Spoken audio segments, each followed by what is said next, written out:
Live on Sportsnet 590 The Fan, Sportsnet 960 in Calgary, and Sportsnet 650 in Vancouver, and of course, Sportsnet Plus. This hour, Real Kipper and Bourne, brought to you by Bet365, Nick Kiprios, Justin Bourne, Sammy McKee, Jake the Snake Schultz, Derek Brandeo. If my boy Sammy's got it right. It's Monday, buddy. I'm locked in. Locked in. Locked in.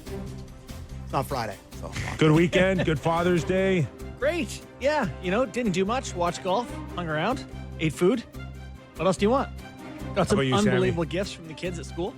Not yeah. yet a father. Not yet. Well, I'm a dog dad. that counts. How's Thanks. Louis? He's fantastic. Did he get you anything? No, he didn't. He took a big dump in the backyard. So Bum. it was great. Watching that golf tournament yesterday, I love the U.S. Open. Of course, looked borderline unfair.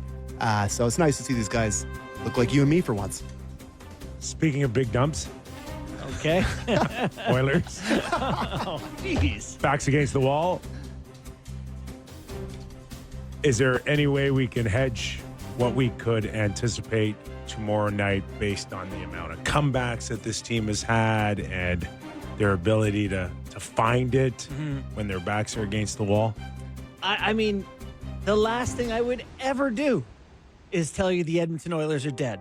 All they do is punish people who make that statement. You can never say that. They never die easily. So, yeah, I mean, they lost a tough one, but they're in it here, boys. In a few minutes, we'll welcome in Craig Simpson, former National Hockey Leaguer, two-time Stanley Cup champion, and, of course, calling the games for Hockey Night in Canada on Sportsnet. Sammy, relentless is the word that you have to include every time you mention the Florida Panthers. So, what do you anticipate tomorrow night? Like Borny said, it's hard to count out the Oilers, but it does feel that they have a lot more left to give than the Oilers do. And it just felt like that game on Saturday night. Didn't it just feel like, you mentioned the Oilers weren't great.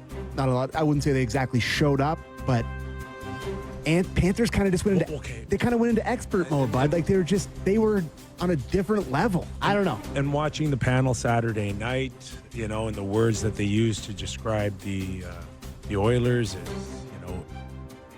hesitant and not there to start, and all of it. It's like, how does that happen? How does? It's a huge moment. I just How? think How are it they looks not that way. ready? It looks that way when you can't get where you want to go, I feel like. In Florida's best game, we've learned anything, is that when Florida's at their best, no one can beat them. When they play their best version, we saw what they did to the Leafs. You know, what they've done to everyone. Every time you're up against a game where it's like Florida needs this one, they win by a hatcher. They have another gear.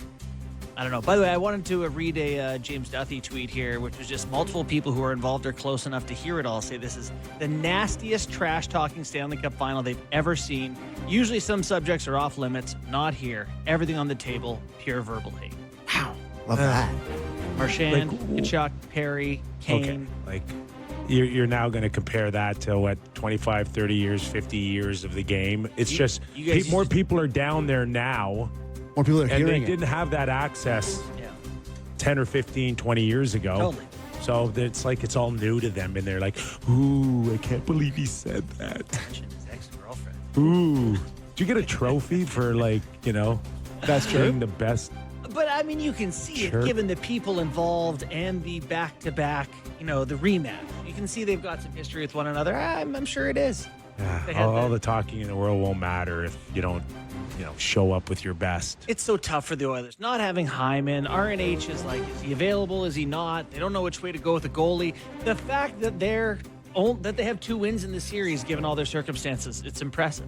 Turn into Calvin Pickard in one of the biggest games in your the last 25 years of your franchise is Not how you drew it. tough. And it's not. Pickard's been good for them. He was 7-0 going into that game, but you see those flying into the net, you're like, oh boy. Yeah. 7-0, but a lot of goalies would have been 7-0. Yeah, I'm gonna draw in, and Sammy, you'll probably be happy about this. The Leafs? Yeah, I'm gonna Yes. draw in a little Leaf Let's go. comparison to the Edmonton Oilers, where you have your high end talent, and then when you get down to your 10th, 11th, or 12th forward, there is a huge space. Yep. There's distance between 1 and 4. And Florida doesn't have that problem. They don't have high-end skill talent like you would say McDavid or Draisaitl or Matthews when he's at the top of his game, or Marner or Willie Nylander.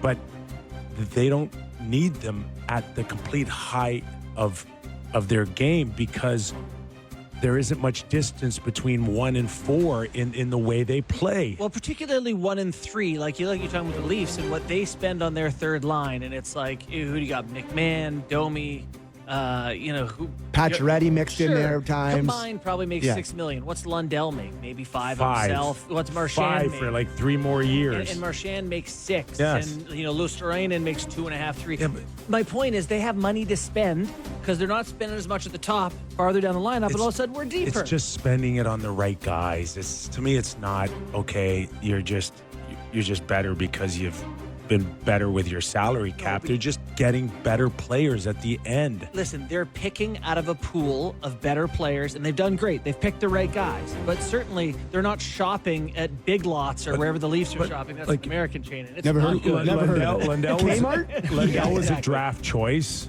Luosterainen was a draft choice. Yeah. They're making good picks. They're that's got nothing to do with money. But That's it just does, Kip, having. because the Lightning make good picks too, but they have to trade Yanni Gord and Killorn and all those guys because they can't afford to keep them because they have to pay top end guys. Anyway. Well, they had their run of trading assets and it caught up to them a little bit more. Yeah. It just has not caught up to Florida yet. Well, when you have to trade a conditional second-round trading pick Right. for a Like Florida doesn't have First a first ballot rounder well. for the next 3 years, if I'm not mistaken. But well, now that they traded Marchand was a second, and it turned into a first, and he's just turned into one of their most, if not their most important But guy. It's crazy. What a game. it's He was the best- watching best Saturday skater in the night. ice. Watching Saturday night, you go from McDavid to Draisaitl, and then it's like, okay, what's left? A lot of What's Perry. left? A lot of Perry. A lot of lot- Perry. lot- Like you need Perry Yeah. to act like a top 4 forward in huge the ass. NHL. I Huge also ass. think that when you have a team built on having the elite top end guys at the top, they get pulled down. Like they can't sustain that gap between the rest of the league and playoff hockey. And no one can. And I I- understand these guys are unique, the two on Edmonton. And once Edmonton gets behind early, and they're talking about getting off to a great start is imperative, then it's upon themselves to try more, bigger individual efforts. McDavid coming through the neutral zone 1-on-3, 1-on-4. It's like he's taking it upon himself going, I'm not getting that support anymore that I had earlier in the playoffs. Therefore, I gotta try a little harder on my own. But don't take my word for it. Let's bring in Craig Simpson, who's covered this game. Playoffs, the Oilers now in the Stanley Cup Final. Simmer, thanks for joining us, making time, man. How are you? I'm good. How are you guys doing? All right, just simply, are you calling 2 more games in this series or 1 more game in this series? Well, if you want the drama that we've had for the last 2 Stanley Cups, of course we got to go back. I got to go back to Edmonton anyway, so we might as well be doing it with a Game 7. And you know what? It's